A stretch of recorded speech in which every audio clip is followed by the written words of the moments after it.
தினமலர் நேயர்களுக்கு அன்பு வணக்கம். உரைகள் நிகழ்ச்சிக்கு உங்களை வரவேற்கிறேன்.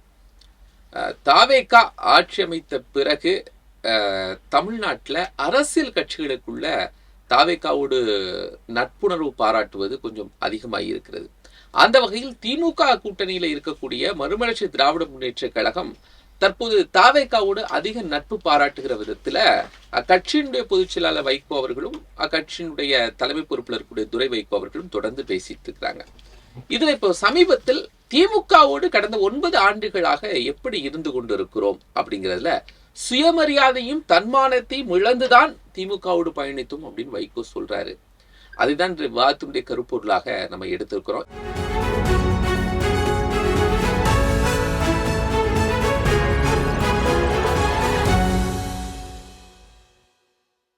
இரண்டு பத்திரிகையாளர் நம்மோடு இணைகிறாங்க.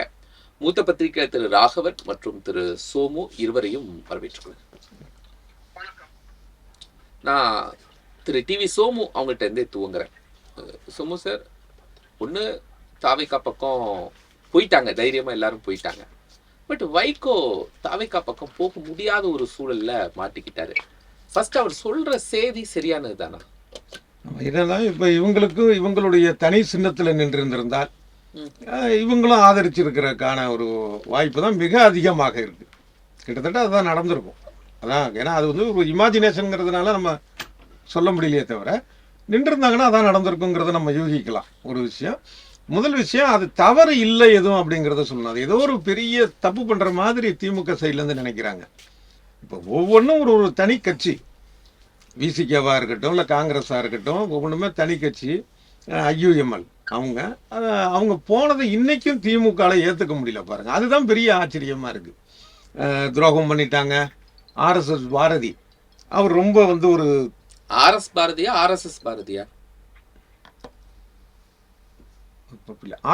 தானே? ஆர்எஸ்எஸ் பாரதின்ட்டீங்களா? ஐயோ சாரி. ஆர்எஸ் பாரதி வந்து பார்த்தீங்கன்னா கடுமையாக பேசினார். அது மாதிரி ராசா பார்த்தா புய்பம் இதெல்லாம் பேசி இதோட கொச்சையான அசிங்கமான ஆபாசமான பேச்சு. இதை ராசா இத்தனையும் பகுத்தறிவாதின்னு தானே சொல்லிக்கிறாரு, பெரியாரிஸ்ட்டுங்கிறாரு. உண்மையாகவே பல தகவல்கள், அரிய தகவல்கள், பழைய விஷயங்கள் அவருடைய பேச்சிலேருந்து நான் கேட்டது உண்டு, தெரிஞ்சுக்கிட்டது. எவ்வளோ தரம் தாழ்ந்து பேசுகிறாரு. அப்புறம் பார்த்தீங்கன்னா இன்னும் தனியாக தான் நிற்கணுங்கிறது. இப்போ திமுக தலைவர் மு க ஸ்டாலினே சொல்கிறாரு, தனியாக தான் நிற்க போகிறோங்கிற மாதிரி பேசியிருக்கிறாரு. அப்போ என்னன்னா, தன்னுடைய கூட்டணி கட்சிகளுக்கு கூட தன்னுடைய எம்எல்ஏக்களாக இல்லை அந்த கட்சிகளை தன்னுடைய ஒரு துணை அமைப்பாக, ஒரு மகளிர் அணி மாதிரி, தொண்டர் அணி மாதிரி, மாணவர் அணி மாதிரி நினைக்கக்கூடிய மனப்போக்கு இருக்கு இல்லையா, அது ரொம்ப தவறு. அது ஜனநாயகத்துக்கு ஏற்புடையது இல்லை. இன்னொரு கட்சியை போய் தன்னுடைய சின்னத்துல நீ நில்லுன்னு சொல்றதே ஜனநாயக விரோதம். அது இது பல கட்சி ஜனநாயகம். இதெல்லாம் எதையுமே வந்து அப்பையும் திமுக உணரல, இப்ப இன்னைய வரைக்கும் உணரல. அதோடைய வெளிப்பாடு தான் இது. அதனால முதல் விஷயமா என்னன்னா, கூட்டணி கட்சிகள் மாறியது, அந்த பக்கம் போனது தவறு அல்ல. அதுவும் வந்து ஒரு ஜனநாயகத்தினுடைய அங்கம் ஒன்று. இன்னொன்று என்னன்னா, ஒரு இமேஜினேஷனாக வச்சுக்குவோம். இன்னொரு இமேஜினேஷன், திமுக 100 சீட்டு வாங்கியிருக்கு, தாவேகா 100 வாங்கியிருக்கு, நீதி 34ல் திமுக கூட்டணி கட்சிகள் இருக்குன்னு வைப்போம். அந்த நேரத்தில் அந்த கூட்டணி கட்சிகள் எந்த பக்கம் போதோ அதை ஆட்சி அமைக்கலாம் அந்த சூழல். அப்போ அவங்க திமுக விட்டுட்டு தாவேகாவுக்கு போனாங்கன்னா தப்புங்களாம். ஆனால் திமுகவுடைய கூட்டணி கட்சிகள் திமுக கூடவே இருந்தாலும் அது ஆட்சி அமைக்க போகிறதில்ல. ஏன்னா சீட்டுடைய அந்த ஷேரிங், மக்கள் அளித்த அந்த பங்கீடு அந்த மாதிரி இருக்குது. இவங்க தான் ஆக பெரும்பாலான கட்சி தாவேகா. அப்போ அதில் என்ன தவறு இருக்குது? அதை உணராமல் தொடர்ந்து இவங்க வந்து கொத்திக்கிட்டே இருந்தாங்க. திமுகட்டேருந்து கம்யூனிஸ்ட்டை திட்டுறது, ஐயுஎம்எல்லை திட்டுறது, காங்கிரஸை திட்டுறது, விசிகாவை வந்து திட்டுறது, இப்படி சொல்லி சொல்லி சொல்லி கொத்தியே விளக்கிட்டாங்கம்பாங்களா அந்த மாதிரி. இது ஆரம்ப கட்ட தவறு வந்து திமுக பக்கம் இருக்கு. அப்படிங்கிறப்ப இந்த திமுக மதிமுகவை மட்டும் எப்படி நடத்தியிருக்கும்? அதையும் ஒரு அடக்குமுறையாக தான் நடத்தியிருக்கும் திமுக. இது வந்து வெளிப்படையான விஷயம். 2021 தேர்தலையே இத்தனைக்கும் 10 வருஷமா ஆட்சியில் இல்லாமல் இருந்த ஒரு சூழலில் வரக்கூடிய தேர்தலை எதிர்கொள்கிறது திமுக. அப்பயே அவங்க படுத்தின பாடு என்ன? எத்தனை முறை சிபிஎம், சிபிஐ, மதிமுக கட்சியை கூப்பிட்டு பேசுறது, துரைமுருகன் கிண்டல் அடிக்கிறது, இதெல்லாம் நடந்துச்சுல்ல. இதுவே ஜனநாயகத்துக்கு எதிரான ஒரு விஷயம்தான். இப்போ கேரளாலாம் பார்த்தீங்கன்னா அங்கே சிபிஎம் தான் பெரிய கட்சி. அவங்க கூட்டணியில் இருக்கக்கூடிய கட்சிகளில் ஒரே தொகுதியில் போட்டியிட கட்சியாக இருந்தால் கூட அவங்க சொந்த சின்னத்தில், விருப்பப்பட்ட சின்னத்தில் போட்டியிடலாம். அதை அவங்க வந்து சிபிஎம் பெரிய கட்சின்னு அதை தடுக்கிறது இல்லை. அந்த சின்ன கட்சி ஏதாவது வந்து இல்லை நாங்கள் உங்கள் சின்னத்திலே போட்டிடணும் வந்தால் மட்டும்தான் அதை வந்து அவங்க ஏற்றுக்கிறாங்க. அதுதான் ஜனநாயகம். நீ போய் நிற்கக்கூடாது, இதில் நீ எங்கள் சின்னத்தில் தான் நிற்கணும். அது அதனால் திமுக உடன் கூட்டணியான இருந்த அந்த காலகட்டத்தில் அவமானங்களை சகித்து கூட தானே இருந்தோம். இதெல்லாம் தெரிஞ்சு ஏன் இருக்கிறாரு அப்படிங்கிற ஒரு கேள்வி இருக்குல்ல. அவமானம்னா ஏன் இத்தனை வருஷம் இருந்தீங்க? இப்ப ரெண்டு விஷயம், இருக்கிறாராங்கிறது தெரியல இப்ப. ஏன்னா நாளைக்கு வந்து இல்லைன்னு அறிவிச்சிருவாங்க போல இருக்கு. இப்பயே இருக்கிறாராங்கிறது சந்தேகமா தான் இருக்கு. இப்ப ராசாவுடைய பேச்சு இந்த மாதிரி, ஏன்னா ஒரு பேருந்துல வந்து உங்க கட்சியை அடைக்கிடலாமே அப்படிங்கிறதுலாம் வந்து அவர் பேசலாம். ரொம்ப தரக்குறைவான ஒரு பேச்சு, ஒரு கட்சியை வந்து விமர்சிச்சது. அந்த ஒரு சூழல் இப்ப கூட்டணியில் இருக்காங்களா என்னன்னு தெரியல. ஆனால் வைகோ தரப்புல மிக தெளிவாக ஒரு விஷயம் சொன்னாங்கல்ல, எப்படின்னா எகென்ஸ்ட் பிஜேபி, அந்த பிஜேபிக்கு எதிரான ஒரு விஷயத்துல, திராவிடம் அப்படிங்கிற ஒரு விஷயத்துல நாங்க திமுக கூட தான் நிற்போம் அப்படி. இப்ப அவங்க வேற கூட்டணிக்கு போனாலோ தனித்து நின்னாலும் அவங்க கட்சிக்கு வந்து சாதகமான அம்சம் இல்லாமல் இருக்கலாம்.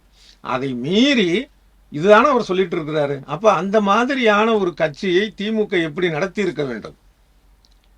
ஒரு மரியாதைக்குரிய முறையில் நடத்தியிருந்தால் 2021 வந்து அவங்க சொந்த சின்னத்தில் நிற்பதற்கும் உரிய இடங்கள் தருவதற்குமான விஷயங்களை பண்ணியிருக்கணும், பண்ணலை. அப்புறம் அதே மாதிரி கடந்த நாடாளுமன்ற தேர்தலில் ஒரே ஒரு எம்பி சீட்டு, அதுலேயும் வந்து ஒரு தனி சின்னத்தில் அவங்களுடைய வேற ஒரு சின்னத்தில் நிற்பதற்கு அவ்வளவு போராட்டம். ஆமா, கடைசி தீப்பெட்டி சின்னத்தில். ஆமா, திருச்சியில் வந்து இது குறித்து துரை வைகோ பேசினப்ப கண்ணெலாம் கலங்க குரல்ல இது பண்ண அவர் பேசுனதெல்லாம் அந்த வீடியோ என்ன இருக்கு. ஆமா, இதெல்லாம் என்னன்னா ஜனநாயகத்துக்கு எதிரான ஒரு விஷயமா அப்படிதான் பார்க்கணும், அப்படிதான் நம்ம பார்க்கணும். அதை திமுக செய்தது. அப்ப அரசியல் சூழல்ல அவங்க கூட இருந்தாங்க. அதனால அவங்க இருந்தது அதை தவறு, அது எப்படி வந்து இருந்தாங்க அப்படின்னு நம்ம கேட்கறதுக்கான. சரி, இப்போ இதுக்கு ஒரு வலிமையான பதில திமுக தரப்புல இருந்து கொடுக்குறாங்களா சார்? இவ்வளவு ப்ரெஷர் பண்ணி ஏன் மத்த கட்சிகளை எங்களுடைய சின்னத்துல இது ஜனநாயகத்தை மீறிய செயலாச்சுன்னு திமுகல இருந்து பேசுறாங்களா? அதுக்கு ஏன் பதில் சொல்லல திமுக தரப்புல இருந்து? ஏன் நாங்க ப்ரெஷர் பண்ணி உதயசூரியன் சின்னத்துல போட்டியிட வைத்தோம், அதுக்கு அந்த பதில் வரவே இல்லையே. அது அப்பப்ப சொல்றாங்கல்ல, எப்படின்னா வந்து நீங்க புது சின்னம் கொடுத்தா அதை வந்து போய் மக்கள்கிட்ட போய் ரீச் பண்ண லேட் ஆகும். இது ஆனா அது வந்து எம்பி எலெக்ஷன்ல ஜெயிச்சிட்டாங்கல்ல சார். எம்பி எலெக்ஷன்ல புதுசா தீப்பெட்டி சின்னத்துல ஜெயிக்கிறாரு, அதுக்கு அடுத்த சட்டமன்ற தேர்தலில் ஜெயிக்க முடியல. இவங்க இந்த இதுக்கு கூட அதை சொன்னாங்க அது மாதிரி. ஆனால் அது தவறுங்கிறாது, அதை ஏத்துக்க முடியாது. ஏன்னா இது வந்து ஒரு நவீன காலம். அது உங்களுக்கு புது சின்னம் ஒன்று கிடைச்சிருக்கு அப்படிங்கிற ஒரு சூழல் இருந்தா நீங்க அடுத்த வினாடியே நீங்க உலகம் முழுக்க கொண்டு போகலாம். சோசியல் மீடியா இருக்கு, எங்க வேணாலும் கொண்டு போகலாம். அந்த மாதிரி இருக்கிறப்ப நீங்க சொன்னது போலவே திருச்சியில புது சின்னம் தான், வெற்றி பெறாம இருந்தாங்களா? வெற்றி பெற்றாருல. ஆனால் இது வந்து ஒரு காரணமா இவங்க மறைமுகமா சொல்றதே தவிர, வெளிப்படையா சொல்றதே தவிர, அவங்களுடைய உள்ளார்ந்த அஜெண்டா என்னன்னா, இன்னைக்கு மதிமுகவுடைய சீர்காழி எம்எல்ஏ மதிமுகவுக்கு உயர்நிலை கூட்டம் அல்வா கொடுக்குறாரு அப்படிங்கிறது தெரிஞ்சு போச்சு. அவர் சொல்றாரு என்னன்னா, நான் திமுக சின்னத்துல தானே போட்டிட்டேன், நான் அப்பயே நான் மதிமுக இல்லைன்னு இங்க வந்துட்டேனே, ஆனா நான் எப்படி அந்த பொதுக்குழு மதிமுக ரொம்ப லாஜிக்கா நேர்மையா பேசுறாரு. புரிதலிக்குது நமக்கு. என்னன்னா, ஏன் கடந்த காலத்துல வந்து வேற கட்சி சின்னம் உதயசூரியன் சின்னத்துல போட்டிட்டு அப்புறமா அதே மதிமுகவுடைய பொதுக்குழு செயற்குழுல இல்ல உயர்நிலை குழுல வந்து உட்காந்து பேசுனது இல்லையா? அவங்க அது சொல்ற காரணத்தை பாருங்க. அதுக்கு பேர என்னன்னா, இல்ல நான் விலகிட்டேங்க இதெல்லாம் இருக்குன்னு சொன்னா நம்ம எதுவும் கேள்வி கேட்க போறது இல்லை. அந்த அதாவது சொன்ன பொய் தான் சொல்லணும், மக்களை ஏமாத்தணுங்கிறதா கிட்டத்தட்ட அனைத்து அரசியல்வாதிகளுக்குமா இருக்கு. இல்ல இப்ப செந்தில் என்ன பக்கம் இருக்கிறாரு? இப்போ வைகோ கூட போறது மாதிரியான இல்லைன்னு நினைக்கிறேன். ஏன்னா அவர் என்ன சொல்றாருன்னா, அந்த மதிமுக கூட்டத்துல அந்த நிர்வாகிகள் கூட நான் கலந்துக்க போறது இல்லை, நான் வந்து திமுக சின்னத்துல சேர்ந்து இது திமுக சேர்ந்து தானே உதயசூரியன் நின்னு. ரொம்ப நேர்மையா ஒரு லாஜிக். இது உலகத்துக்கே தெரிஞ்ச விஷயம். ஒரு கட்சி மாறினாதான் அந்த கட்சி சின்னத்துல போட்டுவிட முடியும். ஆனாலும் வந்து தன்னுடைய பழைய கட்சி கூட்டத்திலேயே நிர்வாகிகள் கூட்டத்தில் கலந்து கொள்றதுக்கான விஷயங்கள்லாம் எத்தனையோ இருக்க. அப்ப இப்ப மட்டும் இவருக்கு இந்த ஜனநாயக முறைப்படியும் ஒரு மனசாட்சி தட்டி எழுப்புது என்னன்னா, இவர் இங்க வேண்டான்னு நினைக்கிறாரு, அவ்வளவுதான். இப்ப தாவேக்க புதுசா வந்த கட்சி 4 எம்எல்ஏக்களை வந்து அதிமுக இருந்து விலைக்கு வாங்கி அவங்கள ரிசைன் பண்ண வச்சு கட்சியில சேர்த்துக்கிறப்ப, திமுக ஒரு பாரம்பரியமான கட்சி, அப்ப அது ஒரு எம்எல்ஏவை கொண்டு வந்து நிறுத்த முடியாதா? அது நிறுத்திருச்சு, அவ்வளவுதான். இதான் நடந்திருக்கு. இதுல நீங்க கேக்குறது என்னன்னா, இவர் ஏன் இருந்தார் அப்படிங்கிற விஷயம் பார்த்தா, வைகோன்னு இல்லை, திமுகவை பொறுத்த அளவுல ஒவ்வொரு கட்சியுமே நிர்பந்தத்தால தாங்க இருந்தது. அந்த அளவுக்கான அவங்க வந்து பாஜக பக்கம் போக முடியாதுங்கிற ஒரு சூழல்ல அவங்க இருந்தாங்க. எதிர்காலத்தில் இதெல்லாம் நடக்கலாம். இது வரைக்குமான அவங்களுடைய கட்சியோடைய ஒரு மனநிலை. அப்படிங்கிறப்ப வேற வழி இல்லை, அந்த பக்கமும் போக முடியாது, இது தனித்து நிற்கவும் முடியாது. அதனால் உங்கள் ஓட்டு எங்களுக்கு தேவை, எங்கள் ஓட்டு உங்களுக்கு தேவை. அப்படிங்கிறப்ப அந்த திமுக கூட்டணியில் இருந்தாங்க. ஆனால் நெருக்கடியான சூழல் தான் இருந்தாங்க என்பது வெளிப்படையான ஒரு விஷயம்தான்.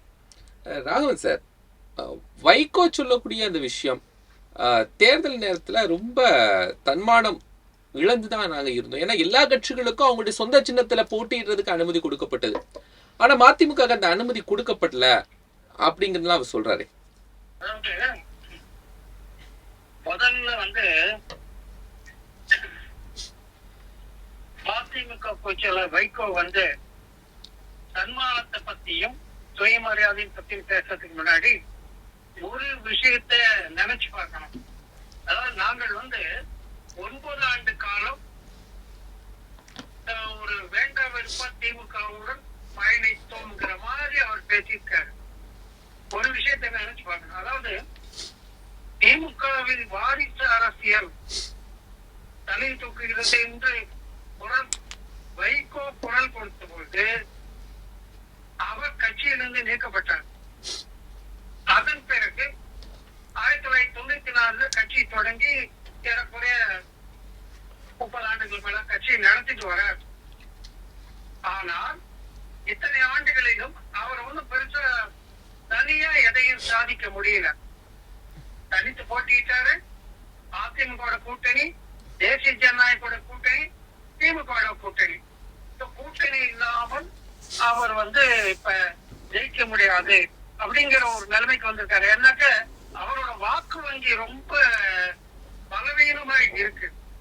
இப்ப என்ன பிரச்சனைன்னா, இவர் கட்சி தொடங்கி இவர் கட்சியில் பல முன்னணி கணேசன், செஞ்சி ராமச்சந்திரன் போன்ற முக்கிய தலைவர்களா இருந்து கட்சியை கட்டி காத்து வளர்த்தப்ப ஒரு கட்டத்துல அவர்கள் பெயர் பெற்று விடக்கூடாது என்று நீக்கிவிட்டு தன் மகனை கொண்டு மகனை முன்னுக்கு கொண்டு வர வாரிசு அரசியல் நடத்தியவர் தான் வைகோ. அப்படிப்பட்டவர் சுயமரியாதை பத்தி பேசக்கூடாது. ஏன்னா இதே வைகோ தான் 2016 யார வாரிசு அரசியல் சொல்லி எதிர்த்தாரோ அவர்கிட்டே நான் திமுகவில் இணைகிறேன், திமுகவை கட்டி காப்பேன் என்று உறுதிமொழி கொடுத்ததுதான் கட்சி கூட்டணியில் சேர்ந்தார். அவருக்கு தேவை என்னன்னா, அவர் எம்பி ஆகணும், அவர் கட்சியில 4 பேர் எம்எல்ஏ ஆகணும், இந்த அமைச்சர் ஆகணும். அவருடைய சுயலாபத்துக்காகத்தான் அவர் இப்ப இன்னைக்கு சுயமரியாதை இழக்கிறோம், சுய தேவைகளை இது தன்மானத்தை நாங்க இழந்துட்டு இருக்கிறோம் அப்படிங்கிறாங்க. அதாவது 2016 அவங்க திமுக தொழிலாளர் ஜெயிச்சாங்க. 2021 அப்பத்தின் உதயசூரின் சின்னத்துலதான் இவங்க திமுகவோட போட்டிட்டு 4 இடங்களை வென்றாங்க. இப்ப 2026 அதே கதை தான். 2026 என்ன சொன்னாங்க, திமுக உதயசூரின் சின்னத்துல இருந்தாக்க அது வெற்றிக்கு பாடுபடலாம், எப்படியாவது நம்ம வெற்றி பெறலாங்கிறத சொல்லித்தான் அவங்க சீட்டு கொடுத்துருக்காங்க. இவர் என்ன பண்ணிருக்கணும், கமலஹாசன் கூப்பிட்டு ஒரு சீட்டு தர எங்க உதயசூரன் சின்னத்துல நெல்லுங்க அப்படின்னு சொன்னப்ப அவர் என்ன சொன்னாரு, நான் தேர்தலை போட்டியிடவில்லை, இந்த தேர்தலை மக்கள் நீதி மையம் புறக்கணிக்கிறதுன்னு சொல்லிட்டு பேசாம மௌனமா இருந்துட்டாரு. அவர் உதயசூரன் சின்னத்துல நிக்கிறதுக்கு வைகோக்கு விருப்பம் இல்லை என்றால் அவர் அதே மாதிரி சொல்லி இருக்கலாம். ஒண்ணு இல்ல, தேர்தலுக்கு முன்னாடியே கூட்டணியை முடித்துக் கொண்டு வேற அணிக்கு சென்றிருக்கலாம். அப்படியே இல்லைன்னா அவருக்கு வலு இருந்தால் தனித்து போட்டி இருக்கலாம். எதையுமே செய்யாம அப்ப மௌனமாக இருந்து வெளியே திமுக கூட்டணி வெற்றிக்கு பாடுபடுவோம் என்று வீரவசனம் எல்லாம் பேசிட்டு இன்னைக்கு அப்படி சொல்லக்கூடாது. இன்னைக்கு என்னன்னா, திமுக தேர்தலில் திமுக கூட்டணி தோற்று போச்சு. தோற்று போனோன்னு என்ன பண்ணாங்க, காங்கிரஸ் கூட்டணியில வெளியேறு, அடுத்து 2 கம்யூனிஸ்ட் கட்சிகளும் கூட்டணியில வெளியேற்று, அடுத்து விடுதலை சிறுத்தைகளும் வெளியேறினாங்க, அடுத்து இந்திய யூனியன் முஸ்லீம் லீக்கும் வெளியேறி தாவேக்கா என்ற புதிய அரசியல் கட்சியுடன் சேர்ந்து கொண்டது. ஏன்னா அதாவது என்னன்னா, முன்னாடி விஜய் தாவேக்கா தலைவர் விஜய் நாங்கள் கூட்டணி ஆட்சி அமைப்போம், ஆட்சியில் பங்கு கொடுப்போம் என்று பேசினால அவங்களுக்கு வந்து அமைச்சர் பதவிக்காக அலைந்து கொண்டிருந்தவர்கள் வந்து அப்படியே அங்க போயிட்டாங்க. இப்ப வேற வழி இல்லாத சூழ்நிலையில் இப்படி எல்லா கட்சியும் போயிட்டாங்க, திமுக யாரும் இல்ல, நம்ம மட்டும் இங்க இருந்து என்ன பிரயோஜனம், நம்மளும் கூட்டணியை போய் சேர்ந்தாதான் அடுத்த தேர்தலில் ஏதாவது ஒரு வழி பிறக்கும், நாம தனியா நின்று எதையும் சாதிக்க முடியாது என்பதை உணர்ந்து கொண்டுதான் வைகோ லைட்டா காய் நாத்துறாரு. அதோட வெளிப்பாடுதான் அவர் என்ன சொல்றாருன்னா, நாங்கள் 9 ஆண்டுகள் திமுகவில் இருந்தோம், எங்களுக்கு அங்கீகாரம் கிடைக்கவில்லை, ஆனால் நேற்று வந்து கட்சிக்கு வந்தவங்களுக்கு ஒரு ராஜ்யசபா சீட்டும் 10 அசம்பிளி சீட்டும் கொடுக்கறாங்க அப்படின்னு மறைமுகமா தேமுதிக குறை கூறியிருக்காரு. ரெண்டாவது இன்சிக்க ஃபைட் பண்ணி 2 சீட் கூட வாங்கினாங்க. அப்ப என்ன சொல்லியிருக்காரு, மற்ற கட்சிகள் அது போன்ற கட்சிகளுக்கு பெருசா தமிழ்நாடு முழுக்க கிளைகளே கிடையாது, அவங்களுக்கு கொடுத்திருக்காங்க அப்படின்னு சுட்டி காட்டுறாரு. அப்படி சுட்டி காட்டுறாங்க. அதாவது என்னன்னா, அவருக்கு என்னன்னா நமக்கு அது மாதிரி ஒண்ணும் பெருசா செய்யலையே அப்படின்னு தான் அவர் பாக்குறாரு. இல்ல, அது தேர்தல் நேரத்துல அவர் வெளிப்படுத்தல அப்படிங்கிறது ஒரு விஷயம் சார். ஆனா இப்ப அவருக்கு பிடிக்கல அப்படின்னா நாங்க திமுக கூட்டணி இருந்து வெளியேறுகிறோம் அப்படின்னு சொல்லியிருக்கலாம்ல. ஏன் அந்த வார்த்தையை பயன்படுத்தாம ரொம்ப சிக்கலான விஷயங்களை பேசிட்டு இருக்கிறாரு? அதான் அதாவது என்னன்னா, இவருக்கு வந்து அவருக்கு என்ன தேவைன்னா ஒரு எம்பி சீட்டும் 4 எம்எல்ஏ சீட்டும். அதுவும் என்னன்னா தன் மகனை எம்பி ஆக்கணும். ரெண்டாவது தன்னை சுற்றி இருக்கிற 1-2 பேருக்கு தான் எம்எல்ஏ ஆகணும். ஏன்னா அவர்கள் அமைச்சராவது கூட இவருக்கு பிடிக்காது. ஏன்னா வைகுக்கு என்னன்னா, தானும் தன் மகனையும் தவிர்த்து கட்சியில யாரும் பெரிய ஆளா ஆயிடக்கூடாது அப்படிங்கிற எண்ணம் இருக்கு. அதன் வெளிப்பாடுதான் பல முன்னணி தலைவர்கள்லாம் வந்து அங்க இந்த கட்சியை விட்டு வெளியே வந்திருக்கு. அதனால அவருக்கு சுயநலம் பத்தியோ சுயமரியாதை பத்தியோ அவர் பேசுறதுக்கு எந்த தகுதியும் இல்லை. ஒரே விஷயம் சொல்லலாம், அவர் வந்து ஒரு சிறந்த நாடாளுமன்ற உறுப்பினர், ஆங்கில புலமை தெரிந்தவர். அதான் திமுக அவரை வந்து நாடாளுமன்றத்துக்கு அனுப்பி வைத்தது. அதெல்லாம் மறந்துட்டாரு. நான் இப்ப என்ன பண்ணிருக்கணும், திமுக பக்கமே வந்திருக்க கூடாது, வந்தது தப்பு, வந்து திமுகவுக்கு நான் அரணாய் இருப்பேன் அப்படின்னு பேசினாரு. இப்ப 2026 தேர்தலில் கூட திமுக வெற்றிக்கா பாடுபடுவேன். அவர் பேசுறதுலாம் வந்து நீலி கண்ணீர். அவருக்கு வேண்டியது என்னன்னா ஒரு எம்பி சீட்டு, 4 எம்எல்ஏ சீட்டு. இப்ப அவர் என்ன நினைக்கிறாரு, இனிமே திமுகவுக்கு எதிர்காலம் இல்லை, தாமக்க இந்த புதிய கட்சி இளைஞர்களின் புத்துணர்ச்சியோட வந்திருக்கு, அந்த ஒரு கூட்டணிக்கு போயிட்டாக்க நமக்கு பழையபடி 20 சீட்டு 30 சீட்டு கேட்கலாம், எம்பி சீட்டு 2-3 கேட்கலாம், அதுக்கு ஒரு அடித்தளம் வச்சுக்கணும், நம்ம கட்சியை வந்து ஒரு வலுவாக ஆக்க முடியும் அப்படிங்கிற ஒரு எண்ணத்துல அங்க போறாரு. இப்ப எம்எல்ஏ இப்போ அவர் கூட்டணில இருந்து வெளியில வந்தாலும் அவங்களுடைய கட்சி எம்எல்ஏக்கள், இப்ப கட்சி எம்எல்ஏக்கள் சொல்ல முடியாது, ஏன்னா உதயசூரியன் சின்னத்துல போட்டியிட்டு வெற்றி பெற்றிருக்கிறாங்க. அவங்க இவர் கூட வர்றதுல பிரச்சனை வரும்ல, நெருக்கடி இருக்கும்ல அவருக்கு. அவங்கதான் இப்ப கிட்டத்தட்ட எம்எல்ஏ பதவி ராஜினாமா பண்றதா அவங்களும் ஏதோ ஒரு முடிவு எடுத்திருக்காங்க போல இருக்கு. நாளைக்கு பொதுக்குழு முடிவை பொறுத்து அவர்கள் முடிவை அறிவிப்பார்கள்னு நான் எதிர்பார்க்கிறேன். அப்ப எம்எல்ஏ பதவி ராஜினாமா பண்ணாங்கன்னா என்ன பண்ணுவாரு? அதனால வந்து அவருக்கு நெருக்கடி இருக்கு. அவர் வந்து சந்தர்ப்பவாத அரசியல் நடத்துறாரு. அதுதான் இனி வந்து திமுகவுக்கு எதிர்காலம் இல்லை, அப்ப நம்ம ஏதாவது ஒரு கட்சிக்கு தான் போகணும். அதிமுகவும் கொஞ்சம் இப்ப வந்து எதிர்கட்சியா கூட இல்லை, இன்னும் பலவீனமாகிவிட்டது. இன்றைய சூழலில் தாவேக தான் இப்ப வந்து ஆட்சியில் இருக்கு. எப்படி இருந்தாலும் இவங்க ஒரு 5 வருஷம் ஆட்சி நடத்துவார்கள். அவருக்கு அங்க போயிட்டா, அதான் போன வாரம் கூட பேச்சு அடிபட்டது, அதான் டெல்லியில் சிறப்பு பிரதிநிதியா கூட அவருக்கு வாய்ப்பு கிடைக்கலாம் என்ற ஊகங்கள் வெளிவந்தன. நம்ம கூட பேசியிருந்தோம். அவர் காய் நகர்த்துறாரு. சரி, சோமு சார், உண்மையாவே அவர் தேர்தல் நேரத்தில் சொல்லியிருந்திருக்கலாம், முடியாது அப்படின்னு இருந்திருக்கலாம். அப்போல்லாம் அவருக்கெல்லாம் ஆப்ஷனே இல்லை. திமுகவோட தான் பயணிக்கணும் அப்படிங்கிற ஒரு தேவை இருந்துச்சு. அதனால தானே எல்லாம் அக்செப்ட் பண்ணிக்கிட்டாரு. விசிக்கு அக்செப்ட் பண்ணல, கம்யூனிஸ்ட் அக்செப்ட் பண்ணல. ஈவன் இந்த பிரேமலதா விஜயகாந்த் அக்செப்ட் பண்ணல. என் சொந்த சின்னத்துல தான் நிப்பேன். அவங்களுக்கு ஒரு எம்எல்ஏ கூட கிடையாது. அப்போ கூட அவங்க சொல்றாங்க. வைகோ அப்போ எல்லாம் சம்மதிச்சு தானே நின்னாரு. அதாவது அரசியலுங்கிறது நிர்பந்தம் தான், ம், அதை தாண்டி ஒன்றும் அது கிடையாது. ம், இப்போ உதாரணமாக சொல்லப்போனால் இப்போ திமுகவே என்ன சொன்னுச்சு 2011 தேர்தலில் அவங்க தகுதிக்கு மீறி 2G ஊழல் சொல்லி மிரட்டி தான் 63 நாயன்மார்கள்னு சொல்லி எம்எல்ஏ சீட்டு கொடுத்தாரு கருணாநிதி. அது வெளிப்படையாக எல்லாருக்கும் தெரியும். அறிவாலயத்துடைய ஒரு ஃப்ளோரில் வந்து சிபிஐ விசாரணையும் இன்னொரு இதில் வந்து பேச்சுவார்த்தை நடந்த ஆமா, காங்கிரஸ் கட்சி. அவல நகைச்சுவை அதை நம்ம பார்த்தோம். அதுக்கப்புறம் என்ன பண்ணார், அந்த தோல்விக்கு அப்புறம் இனி ஜென்மத்துக்கும் காங்கிரஸ் கூட கூட்டணி கிடையாதுனாங்க. வழக்கம் போலவே திமுக தொண்டர்கள் வெடிலாம் வெடித்தாங்க. மறுபடியும் கூட்டணி வரலையா? இது மட்டும் அல்ல, இப்போ மதிமுகவே எடுத்துக்குவோம். கடந்த காலங்களில் ஜெயலலிதாவை வந்து அவங்க புகழ்ந்ததும் உண்டு, இகழ்ந்ததும் உண்டு. ஜெயலலிதாவும் மற்ற கட்சிகளை புகழ்ந்ததும் உண்டு, இகழ்ந்ததும் உண்டு.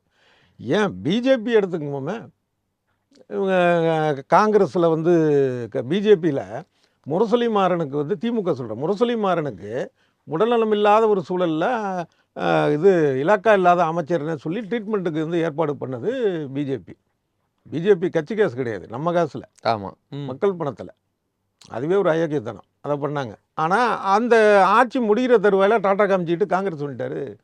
அது முடிகிற அந்த ஃபைனல் ஸ்டேஜில், ஃபைனல்ஸ். ஆமாம், 2024 மக்களவை தேர்தலுக்கு கொஞ்ச நாள் முன்னாடி வர. அதனால் அரசியலில் வந்து இவர் மோசம் அவர் மோசம் அப்படின்னா, இந்த ஒரு RRR படத்தில் ஒரு அதிர்ச்சி பைத்தியம் வரும்.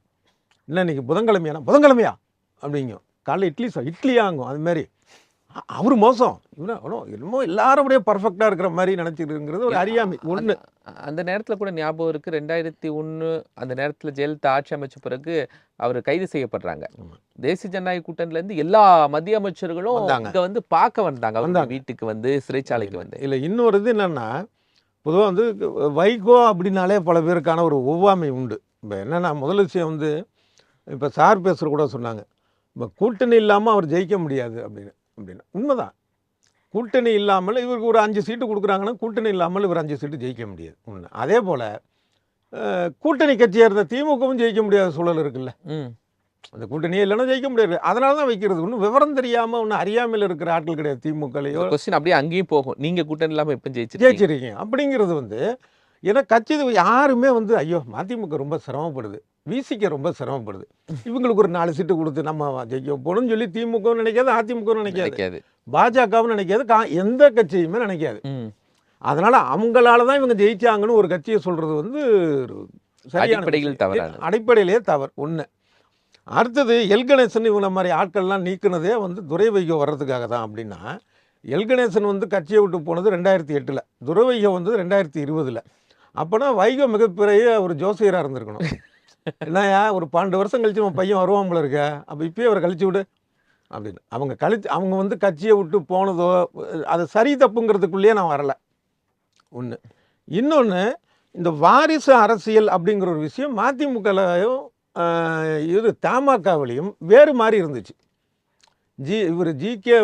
கருப்பையா இறந்ததுக்கு அப்புறமேலே அவருடைய மகன் ஜி.கே. வாசனை அந்த கட்சியினர் தான் வழுக்க டைம் இழுத்தாங்க. ஆமாம், அவர் அந்த அரசியல் கூட்டத்தில் கூட வந்து பேசுனது கிடையாது. ஒரு பொதுக்குழு செயற்குழு, ஐயாப்பா அதை நமக்கு ஒத்து வராது அப்படிம்பாரு.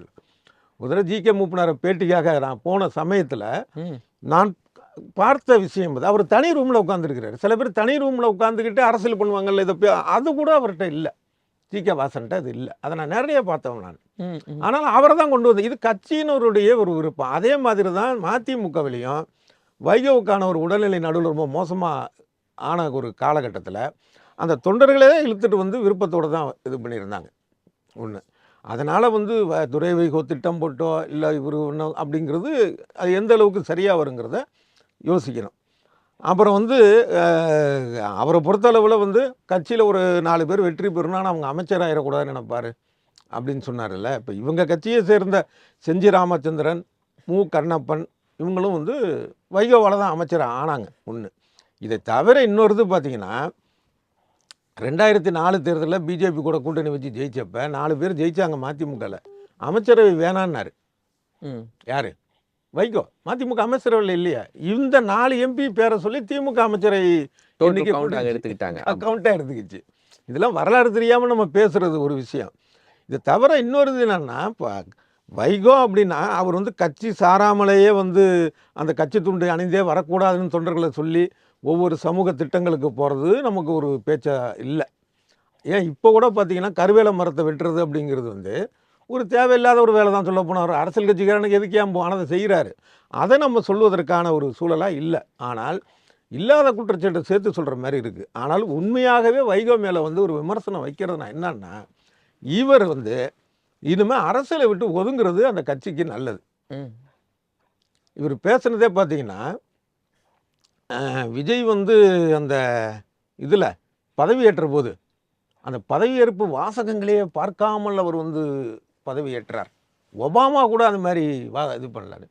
இவர்கிட்ட இருக்கிற பெரிய வீக்னஸ் வந்து என்னென்னா, ஒருத்தரை புகழ்ந்தா அதீதமாக புகழ்றது, அதீதமாக அது வந்து நகைச்சுவை ஆயிரும். இப்போ இவருடைய இந்த வயதில் போய் ஒரு கருவேல மரத்தை வந்து வெட்டுறது அப்படிங்கிறது வந்து எவ்வளோ ஒரு உயர்வான ஒரு விஷயம். நான் அவங்களுடைய கட்சியாக்காரங்களை சேர்த்துக்கிட்டு இதுன்னு அதனால் என்ன வாக்கு வந்துட போகுது, அது கிடையாது. ஆனால் அதற்கான முன்னோடி இவர் தான். இதே மாதிரி தான் வந்து பார்த்தீங்க அப்படின்னா பல விஷயங்களில் வந்து நம்ம முல்லை பெரியாருக்கான ஒரு போராட்டங்களில் அதுக்கு முன்னாடியான போராட்டங்களை விட இவருடைய அந்த ஒரு 10 வருட கால போராட்டம் வீரியமானது. இது வரலாறு.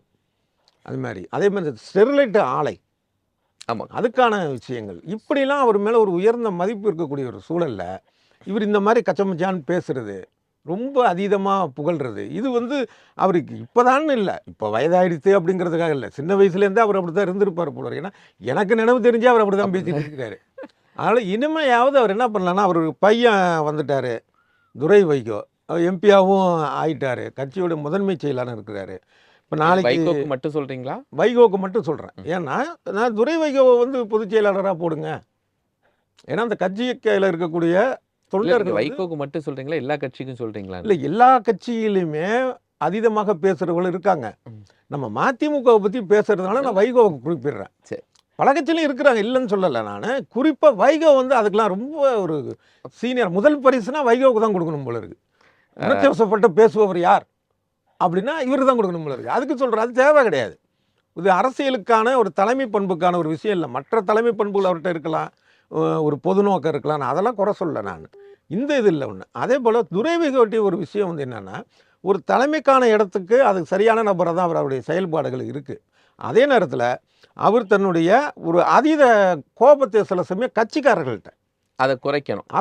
இப்போ அதனால் சொல்லியே இப்போ வந்து திருப்பூர்லேருந்து நாகராஜ் விலகி இருக்கிறார். அவருக்காக வந்து ரொம்ப தீவிரமாக உழைக்கக்கூடிய நம்பர். அது மாதிரி ஈரோடில் அந்த மாதிரி நடந்திருக்கு. இந்த மாதிரியான ஒரு விஷயங்கள் இருக்குல்ல, அதை மட்டும் அவர் இது பண்ணால் போதும். அவரை பொதுச் செயலர் ஆக்கிக்கிட்டு இவர் கொஞ்சம் ஒதுங்கி இருந்தாருன்னா நல்லாயிருக்கும். ராகவன் சார், அதாவது வைகோ ஒரு இடத்துல ஜெயிச்சுட்டு இன்னொரு இடத்துக்கு போகிறது, இதெல்லாம் தாண்டி இது திமுகவும் பல நேரங்களில் செஞ்சிருக்கு அப்படின்னு தானே சொல்கிறாங்க சோமு சார்? நிரந்தர பகையாளரும் இல்லை, நிரந்தர கூட்டாளியும் இல்லை. இன்னைக்கு அதிமுக கூட்டணி வச்சவங்க நாளைக்கு திமுக கூட்டணி வைப்பாங்க. இல்லை, இன்னைக்கு காங்கிரஸ் அதிமுக கூட்டணி தான் நாளைக்கு திமுக காங்கிரஸ் கூட்டணி வரும். இப்படி வேணா இருக்கலாம். அரசியல்ல வந்து கரெக்ட். வைகோ சார் சொன்ன மாதிரி வைகோ ஒரு சிறந்த நாடாளுமன்றவாதி. அதாவது கிட்டத்தட்ட திமுகவாலே போர்வாள் என்று சொல்லக்கூடிய அளவுக்கு நாடாளுமன்றத்தில் வாதிட்டு பல விஷயங்களை முன்வைத்தவர், பல்வேறு போராட்டங்களை முன்னின்று நடத்தியவர்.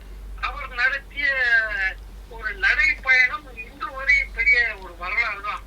அதெல்லாம் உண்மை இல்லை, உண்மை இல்லைன்னு சொல்லல. ஆனா இப்ப கட்சியோட நிலை என்ன, கட்சிக்கு என்ன பிரச்சனை, கூட்டணி வேண்டுமா வேண்டாமா, யாரோட வச்சுக்கணும், திமுகவிடந்து விலகணுமா அப்படிங்கிற ஒரு முடிவை சும்மா வந்து கண்மூடித்தனமா, அதாவது அரசியல் லாபத்துக்காக செய்யக்கூடாதுன்னு தான் நான் சொல்றேன்.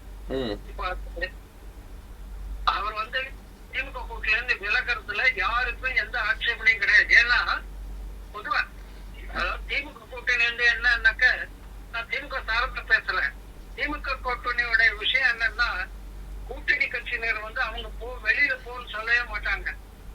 அந்த கட்சியா வெளியே போனா போட்டும் போக வச்சிருவாங்க, போக வைக்கலாம், அப்படி கூட இருக்கலாம், இல்லைன்னு நான் சொல்லல.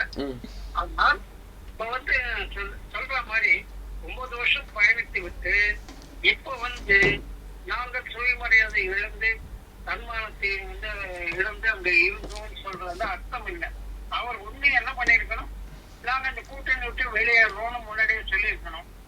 இல்ல தனித்து போட்டின்னு சொல்லணும். அவருக்கு எந்த கட்சிக்கு போறதுக்கு உரிமை இருக்கு, இல்லைன்னு சொல்ல. அதான் ஒரு உதாரணம் சொல்றேன். சரி, என்ன செய்வார்னு நினைக்கிறீங்க சார் அவரு? அவருக்கு இப்ப ஒரே வழி தாவக்காக்கு போறதுதான். ஆனா தாவக்கால என்ன முடிவெடுப்பாங்கன்னு தெரியாது. இவருடைய எண்ணம் எல்லாம் எப்படியாவது தாவக்காக்கு போகணும், கூட்டணி வச்சுக்கணுங்கிறதுதான். ஏன்னா இனிமே இந்த மதிமுக தனித்து செயல்படுறதுங்கிறது கஷ்டம். வைகோ இருக்கிறவருக்கு கஷ்டம். இப்ப சார் சொன்ன மாதிரி அவருடைய மகன் துரை வைகோ தலைமையில வந்து ஒரு கட்சியை கொடுத்துட்டு இவர் பொதுவான ஒரு கட்சி ஆலோசகர் மாதிரி இருந்தாருன்னா அவருடைய நடவடிக்கைகள் எல்லாம் வேற மாதிரி இருக்கும். அவர் புதுவிதமான ஒரு முடிவு எடுப்பார். தொண்டர்களை திரட்டி தனித்து போட்டியினால கூட கொஞ்சம் செல்வாக்கு பெறத்துக்கு முயற்சிக்கலாம். ஆனால் இவர் என்ன நினைக்கிறாருன்னா, எப்படியாவது இன்னொரு கட்சியை கூட்டணி வச்சுக்கணும், எப்படியாவது எம்பி ஆயிடணும், எப்படியாவது ஒரு 4 எம்எல்ஏ, அந்த நோக்கிலேயே இருக்காரு. அதனால்தான் அதனால இப்ப இருக்கிற இளம் தலைமுறையினருக்கு வந்து அவர் வழிபடணும் அப்படின்னு சார் சொல்றதுல நானும் ஒத்துக்கிறேன். நன்றி நன்றிடா. அது ஆமா, அதுதான் ஒரு சரியான நடவடிக்கை இருக்கும். சரி, நன்றி. ஏன்னா இன்னொரு விஷயம் என்னன்னா, ஒரு விஷயத்தை மறந்து விடக்கூடாது. திருச்சி தொகுதியில வந்து திமுக அவருக்கு இடம் ஒதுக்கியப்ப அவர் வந்து தனிச்சின்ன உதயசீல போட்டியிட மாட்டேன், தனிச்சின்ன போட்டிடுவாரு. அப்புறம் அது விவாதம் எல்லாம் நடந்து அவருக்கு தீப்பெட்டி சின்னம் கொடுத்தாங்க. ஆனா ஒண்ணு ஞாபகம் வச்சுக்கணும், இந்த திருச்சி தொகுதி வந்து அது காங்கிரஸ் திமுக கூட்டணியில் இருந்தப்ப, காங்கிரஸ் கூட்டணியோட இருந்தப்ப காங்கிரஸுக்கு தான் தொகுதி. அது ரொம்ப கஷ்டப்பட்டு ராகுல் காந்தி சொல்லி அதை துரை வைக்கு வாங்கி கொடுத்த மு.க. ஸ்டாலின். அதனால நடந்ததை மறந்து விடக்கூடாது. சும்மா எடுத்தோன்னு இது வந்து துரதிருஷ்டம் நாங்க வந்தது, திமுக கூட்டணியில் இருக்கிறதே துரதிருஷ்டம்னு பேசுறது தவறு. தொடர்ந்து பேசுவோம் சார். சோமு சார், அதாவது உண்மைதான். அவர் அப்படின்னா வைகோ பேசுகிற முறைகள் தவறு, செயல்களை காட்டணுமே தவிர. இப்போ உதாரணமாக அவர் சொல்கிறார் வந்து திமுக அதிமுக கூட்டணி வைக்க முயற்சியா, அது எப்படி அதை யோசிச்சாங்க அப்படின்னு. ஏன் எதோ கூட்டணி நடக்கிறப்ப இப்படி ஒரு கூட்டணி முயற்சி நடந்தா என்ன? இன்னும் சொல்ல போனால் தேர்தல் அன்னைக்கு இந்த ரிசல்ட் வந்துட்டுருக்கு, தேர்தலுடைய முடிவு அன்னைக்கு வந்துட்டு இருக்கிறப்ப இதே தினமலர் அரங்கத்தில் அதை முதல்ல அந்த அன்னைக்கு அந்த தேர்தல் முடிவு வந்த அன்னைக்கு இது போகிற போக்க பார்த்தீங்கன்னா இது தமிழக வெற்றி கழகம் தான் கொஞ்சம் அதிக சீட்டு வாங்கும் போல இருக்குது, ஒரு தொங்கு சட்டமன்ற மாதிரி. அதிமுகவும் பாமகவும் சேர்ந்து ஆட்சி அமைக்கட்டும், திமுக கூட்டணிகளில் வெளியிலேருந்து ஆதரவு அளிக்கட்டும்னு சொல்லி அதை ஒரு அதாவது அது நடக்குமோ இல்லையோ சொன்னது நான் அன்றைக்கி. இன்னும் பல தொலைக்காட்சியிலையும் சொன்னேன். ஏன் அப்படி நடந்தால் என்ன தப்பு, அதுக்கான முயற்சி நடந்துட்டால் என்ன தப்பு? ஒரு தப்பும் கிடையாது. எத்தனையோ கட்சிகள் உதாரணம் பார்க்குறோம், அந்த மாதிரி இருந்திருந்தாலும் இனமாக வந்தாலும் தப்பு கிடையாது. ஒன்று. இன்னொரு விஷயம் என்னென்னா, இப்போ மதிமுகவை பொறுத்தளவில் இப்போ தாவேக்க பக்கம் தான் போகிறாங்கங்கிறது தான் இது வரைக்கும் இப்போ இருக்கிற வரைக்குமான ஒரு உறுதியான சொல்லக்கூடிய அளவுக்கு தான் இருக்குது. ஏன்னா வைகோவும் சரி துரை வைகோவும் சரி அந்த பக்கம் தான் மூவ் ஆகுறாங்க. ஆமாம். இப்போ விஜயுடைய ஆட்சி மீது எனக்கு வந்து எனக்குன்னு இல்லை, பல பேருக்கு வந்து ஒரு நல்ல அபிப்பிராயம் இல்லை. அது உண்மை. அது என்னன்னா, இந்த சிங்கப்பெண் திட்டத்துக்கு 10-9-1 எண்ணு வந்து புதுசான்னு ஒன்று அறிவித்தாங்கல்ல, அது பலகாலமாக இருக்கிற நம்பர் தான். பல பேர் கேட்டதுக்கு அப்புறமேல தான் வந்து இந்த நம்பரை பழைய நம்பரை தூக்கி புது நம்பராக கொடுத்துட்டாங்க. இதை தவிர பார்த்தா இந்த 200 யூனிட் வந்து கொடுத்ததை சட்டமன்றத்தில் பெருமையாக சொல்கிறாரு. ஆனால் அதுக்கு முதல்ல சொன்னது நிபந்தனை இல்லை, அதுக்கப்புறம் 500 யூனிட்டுங்கிற ஒரு நிபந்தனைக்குள்ளே வருது. இந்த ஸ்லாப்ல நம்ம நிறைய விஷயம் ஆட்சிக்குள்ளேயே தனியாகும் இல்லை ஒரு இது மட்டும் இல்லை. அது மட்டும் இல்லாமல் இந்த கடன் தள்ளுபடியிலேயே ஒரு தள்ளுபடி கொடுத்த புரட்சி பண்ணது இந்த அரசு தான். இப்படி தாவேக்க மேலே எந்த வித எதிர்பார் பஸ் சாதாரண ஒரு காமெடியான ஒரு விஷயம் வந்து என்னென்னா, முதலமைச்சர் பஸ்ஸில் டிக்கெட் எடுக்கிறாரு சில்லறன்னு சொல்லி எல்லா ஊடகங்கள்லேயும் வந்து செய்தி போடுறாங்க. எம்எல்ஏ வந்து டிக்கெட் வந்து கட்டணமில்லா பயணம் இருக்குது. இதை இப்படி நிறைய ட்ராஜடியாகவும் காமெடியுமாக தான் இந்த அரசு போய்கிட்டு இருக்கு. ஆனாலும் மதிமுக இந்த கட்சியை ஆதரித்தால் அதை தவறு சொல்ல முடியாது. அவங்களுடைய அங்கே இருக்கிற அந்த நெருக்கடியிலேருந்து இங்கே வரக்கூடிய ஒரு சூழல். நன்றி நன்றி சார். சுயமரியாதையும் தன்மானத்தையும் இழந்துதான் திமுகவுடன் 9 ஆண்டுகள் இருந்தோம் அப்படிங்கிற வைகோவுடைய அந்த பேச்சு தான் இந்த விவாதத்தின் கருப்பொருளாக எடுத்திருந்தோம். 2 கருத்துரையாக நம்மோடு பங்கெடுத்தாங்க மூத்த பத்திரிகையாளர் ராகவன் மற்றும் டிவி சோமு. இருவருக்கும் மனமார்ந்த நன்றிகள். நேர்களை மற்றும் ஒரு நிகழ்ச்சியை சந்திக்கலாம். நன்றி.